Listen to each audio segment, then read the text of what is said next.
ती मलाही काल रात्री म्हणत होती की मला इन्स्पेक्टर साहेबांशी बोलायचंय, म्हणून मीच तिला सांगितलं की तू त्यांना बोलावून घे. कालपर्यंत कर्णिक आम्हाला मदत करत होते, मग आज असं अचानक. नियत बदलायला कितीसा वेळ लागतो बाळा. ज्या दिवशी आर्यनचा हॉस्पिटलमध्ये खून झाला त्या दिवशी परशुराम किल्लेदारांना तिथे पाहिलं होतं. त्या दिवशी सकाळी 8च्या फ्लाईटने मी आणि परशु दिल्लीला गेलो होतो. तुझ्या त्या लाडक्या जानकीचे जाऊन डोळे पुस, कारण एक मूर्खच दुसऱ्या मूर्खाला सहानुभूती देऊ शकतो. तसा एका गुन्हेगाराला दुसरा गुन्हेगार साथ देतो. का वागलात तुम्ही जानकीशी असे? म्हणजे सगळ्यांसमोर तिचा पाण उतारा करून काय मिळालं तुम्हाला? आनंद मिळालाय मला. त्यामुळे इथून पुढे जेव्हा जेव्हा संधी मिळेल तेव्हा जास्तीत जास्त अपमान करणार मी तिचा. सगळ्यांसमोर खोट्यात पडल्यामुळे निदान प्रत्येक गोष्टीत नाक खुपसण्याची तिची सवय तरी जाईल. पण आता आत्याबाई आणि जिजू काय बोलतील तिला? आत्याबाई तर झापणार आहेत तिला. आणि वामन कुत्र्याचं शेपूट आहे. तो आणि जानकी काहीतरी कुरबुरी करतीलच, पण निदान आता त्यांना आत्याबाईंची साथ तरी मिळणार नाही. नरसिंहराव, तुम्ही काय एवढे इरेला पेटून प्रत्येक गोष्टीत लक्ष घालताय? कारण जानकीला मला या घरातून बाहेर काढायचंय म्हणून. आणि त्यासाठी आत्याबाईंच्या नजरेत पडणं हे सगळ्यात जास्त महत्वाचं आहे. जोपर्यंत ती या घरात आहे तोपर्यंत अमृता सुद्धा या घरात येऊ शकणार नाही. त्यामुळे इथून पुढे पदोपदी जानकीचा अपमान ठरलेलाच. नरसिंहराव, प्लीज प्लीज, आत्ता जे झालं ते ठीक आहे, पण यापुढे जानकीशी असं नका वागू.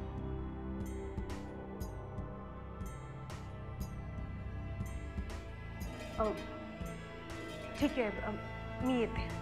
कुठे जायची गरज नाहीये, थांब इथेच.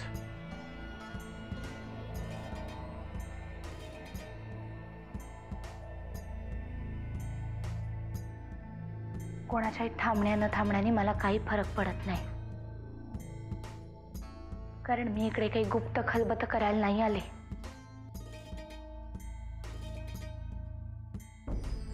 मी फक्त तुम्हाला सांगायला आली. आजपर्यंत तुम्ही माझ्याशी वाईटच वागत आला आहात, पण ती आपल्या नवरा बायको मधली भांडणं होती.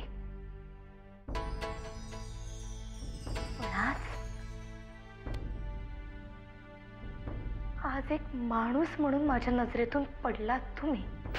आज एक माणूस म्हणून माझ्या नजरेतून पडला. म्हणून माझ्या नजरेतून पडला.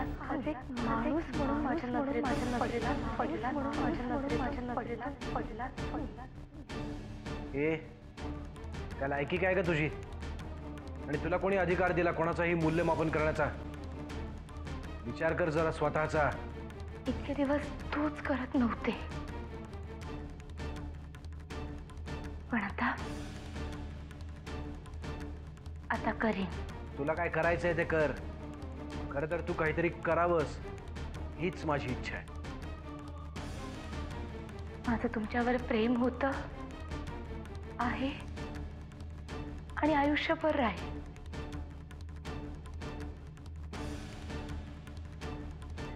पण त्या प्रेमामध्ये आता तुमच्याबद्दल वाटणारा आदर नसेल. चल निघ आता इथून. स्वतःचं चारित्र्य विकायला काढलेल्या बाईने दुसऱ्यांना नावं ठेवू नयेत. आणि प्रेमाच्या गोष्टी तू काय करतेस का? हाच प्रश्न जर का मला दुसऱ्या कोणी विचारला असता ना, तर एवढी नाटकं करून तू अजून जिवंत आहेस या घरात हे तुझं नशीब समज.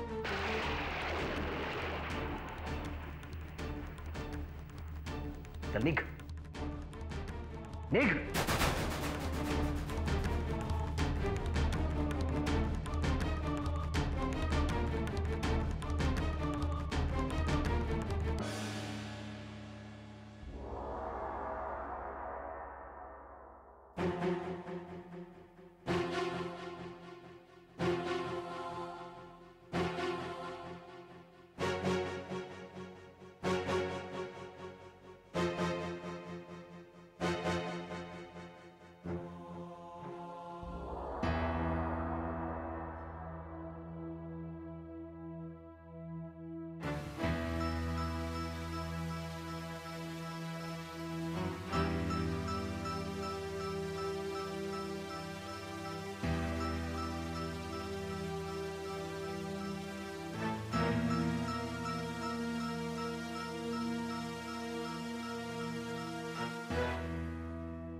खरं तर मी ठरवलं होतं या सगळ्यापासून लांब जायचं.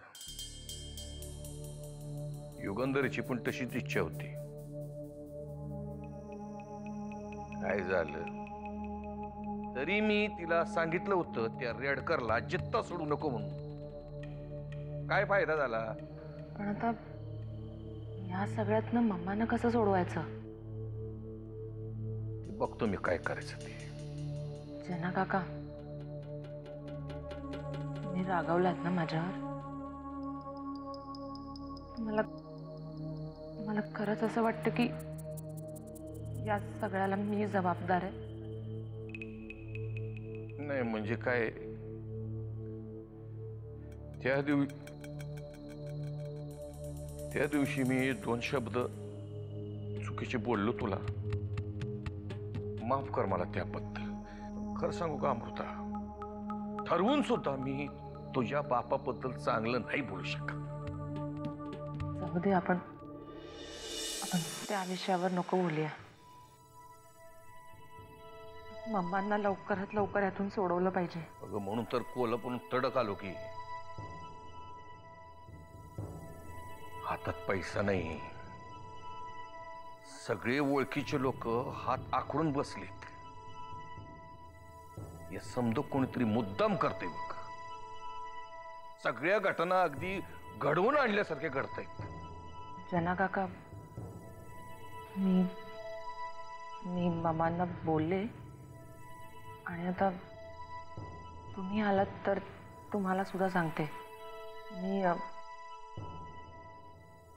मी यासाठी बाबांची मदत मागितली होती, पण ह्या प्रकरणात त्यांना सुद्धा मदत करणं जड जातंय. बाबा म्हणाले की या सगळ्या प्रकरणात मम्मांच्या पक्षातल्याच कोणाचा तरी हात आहे. हे बघा अमृता, तुला युगंधरीनं सांगितलं असेल, पण मी तुला परत सांगतो, तुझ्या बापाकडून मदतीची अजिबात गरज नाही आपल्याला. त्याला खरंच जर आपल्याला मदत करायची इच्छा असती ना, तर युगंधरीला अटक झालीच नसती. नाहीये काका, मी स्वतः बोलले बाबांची. हे बघा अमृता, तू तुझ्या बापाला अजून नीट ओळखलं नाहीस. जाऊ दे, पुन्हा त्या ईश्वर बोलून तुला दुखवायचं नाही मला. मला माहिती आहे की युगंधरला सोडवायची तुझी मनापासून इच्छा आहे. त्यासाठी दुसऱ्या कोणाकडे हात पसरायची गरज नाही. आता मी आलोय ना, आकाश पाताळ एक करू, युगंधरला सोडवू.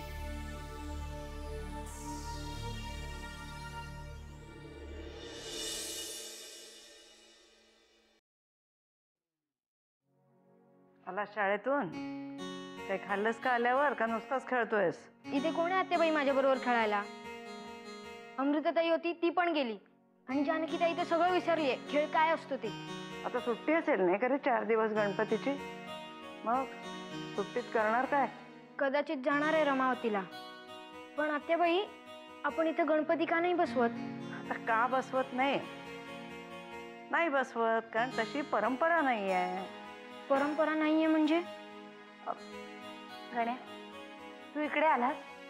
हातपाय तोंड नाही धुवायचं तुला? ताई, सगळ्यांच्या घरी गणपती बसतात ना? हो. का?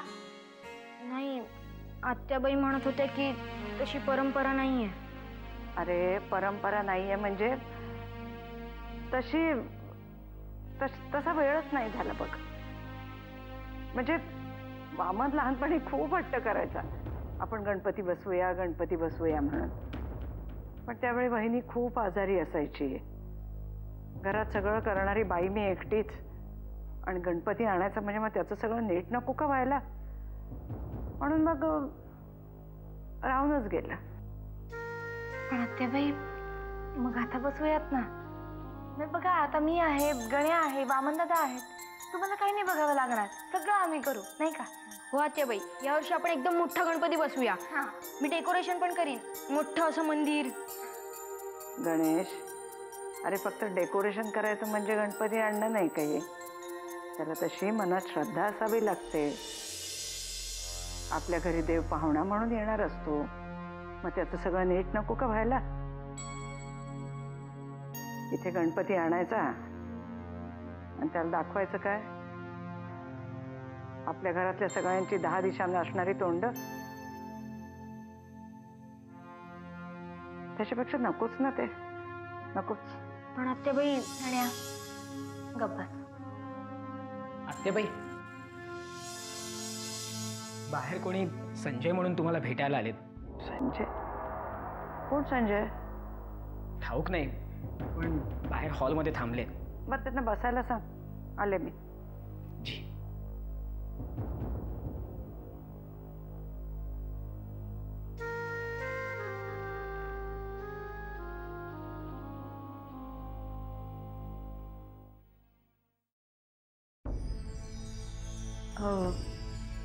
तुम्ही घाईत आहात का?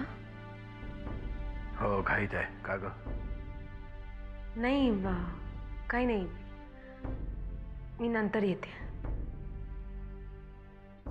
राधिका,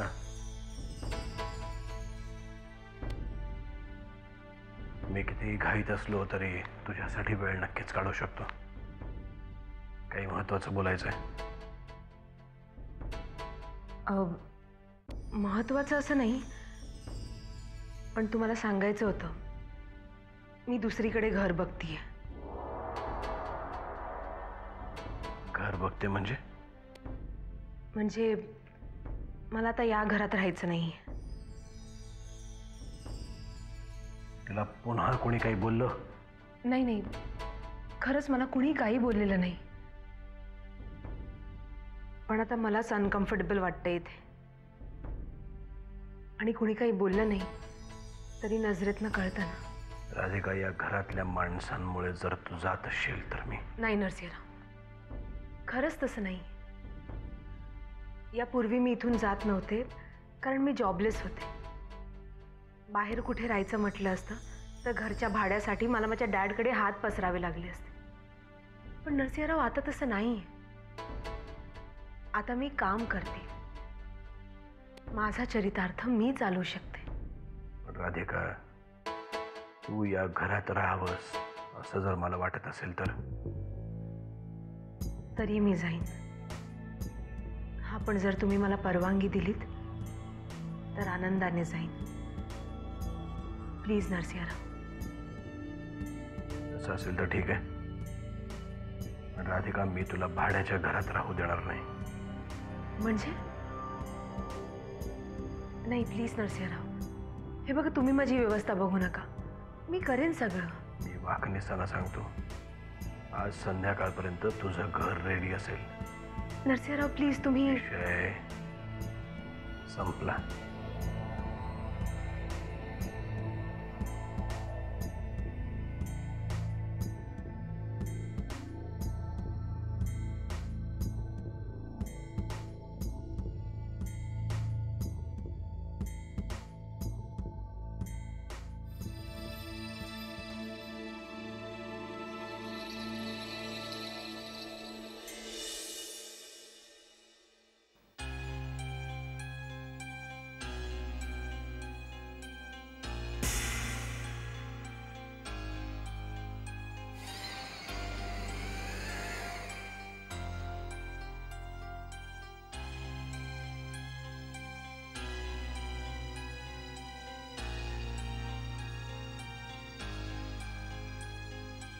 बसा ना, बसा. हो.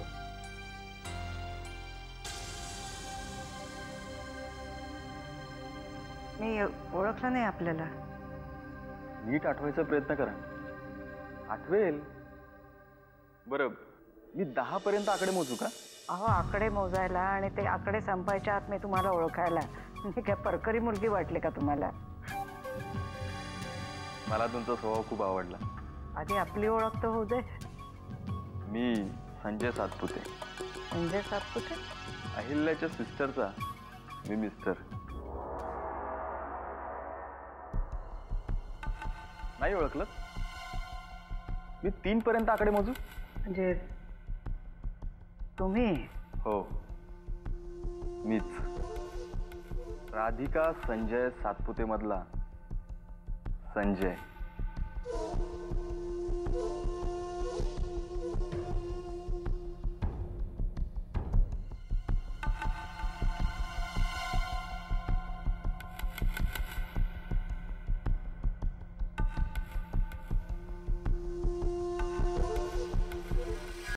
अहो आधी तुमच्याच आयुष्यात किती कोडी आहेत, मला कसली कोडी घालताय?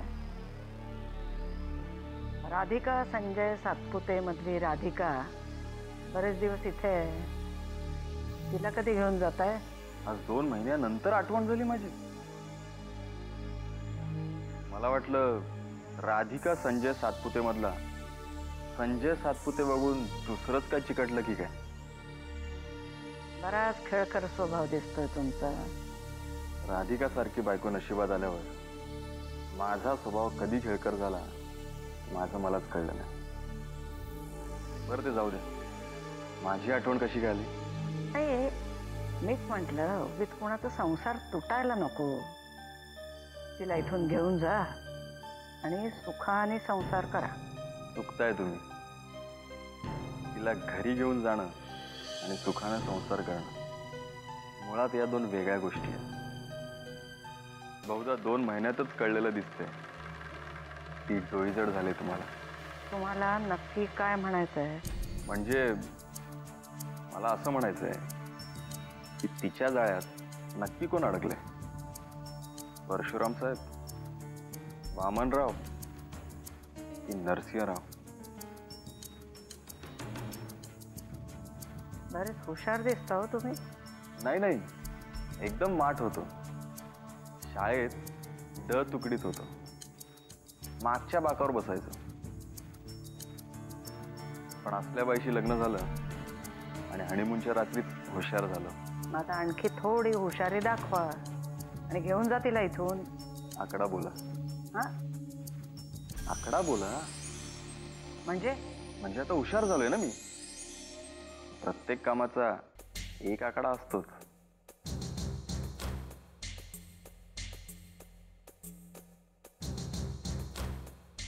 राधिकाला इथून घेऊन जायचा आकडा तुम्ही सांगा. एवढी घाई कशाला? आधी परिस्थितीचा अंदाज घेऊ दे. माझ्या बायकोने किती शेण खाल्लंय ते कळू द्या. आणि हे तिला भेटल्याशिवाय नाही कळणार.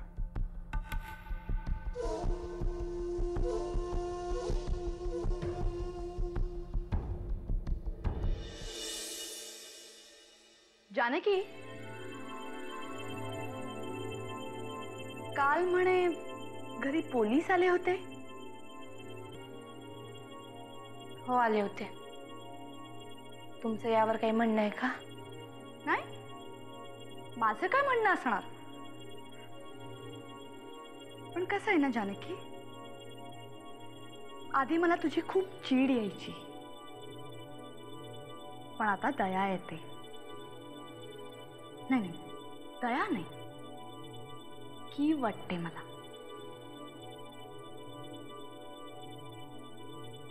तुमच्या मनामध्ये अशाही भावना येतात हे ऐकून बरं वाटलं मला. काय माज आहे. जमिनीला पाठ टेकली पण तरीही नाकावरचा तोरा काही जात नाही. अहिल्याताई, माझा जन्मच या जमिनीमध्ये झालाय. या जमिनीतच लहानाची मोठी झाली आहे मी.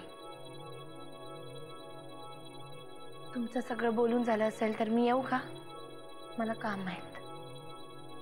काल राधिका 12-1 वाजेपर्यंत भाऊजींच्या खोलीत होती.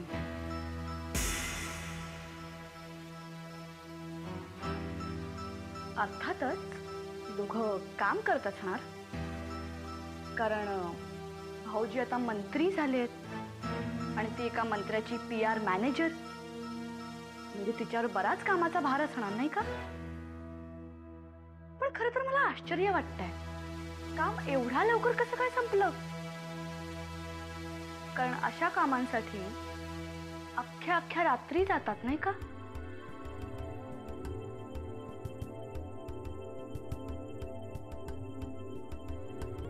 जानकी, तुझे हे कपाळाला कुंकू लावून मिरवतेस ना, ते खरंच हास्यास्पद वाटतं. एखादा उमेदवार निवडणुकीत हरला की त्याने पुढचे काही महिने तोंड लपवूनच राहायचं असतं. उगाच फुकटच्या फुशारक्या मारण्यात काहीच पॉइंट नसतो. पण तू तर डिपॉझिट जप्त झालेली उमेदवार आहेस.